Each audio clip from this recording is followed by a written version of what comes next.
Hi friends, வணக்கம். இன்றைக்கி நம்ம பார்க்குறது நம்ம வீட்டுக்கு ஏர்லி மார்னிங் வந்து ஒரு கெஸ்ட்.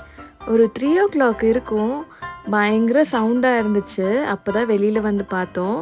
எப்படி எங்களை பார்த்துட்டு போகுது பார்த்தீங்களா? ஏர்லி மார்னிங் நான் இருட்டில் வந்தாலும் நீங்கள் என்ன வீடியோ எடுக்கிறீங்களா அப்படின்ற மாதிரி ஒரு பார்வை பார்த்துட்டு என்ன அழகாக அந்த கேட்டை திறந்துட்டு போகுது பாருங்கள். ரொம்ப ஸ்கேரியாக இருந்துச்சு. ஆக்சுவலி இவங்க பார்க்குற மாதிரி கிடையாது. இந்த பேர்ஸ் வந்து எந்திரிச்சு நின்றுச்சுன்னா ஒரு மனுஷனை விட டாலாக இருக்கும். இதோட கிளாஸ் எல்லாம் அவ்வளோ பெருசாக இருந்துச்சு. அதோட மூக்கை பார்த்தீங்களா எவ்வளோ பெருசாக இருக்குன்னு. இவங்க டீம் ஆஃப் 3 அம்மாவும் பசங்களும். இதான் 3ஆவது பேரும் வந்துருச்சு. ஸோ இவங்க ஸ்மெல் பண்ணி அவங்களுக்கு ஏதாவதும் பூச்சி அப்புறம் இந்த சின்ன சின்ன பெர்ரிஸ் இருக்கும் அதெல்லாம் சாப்பிடுவோம். ஸோ அதுக்காக தான் இவங்க நடந்துட்டுருக்காங்க. இந்த மாதிரி பேர்ஸ் பார்த்துருக்கீங்களான்னு கமெண்ட் பண்ணுங்கள். தேங்க்ஸ் ஃபார் வாட்சிங்.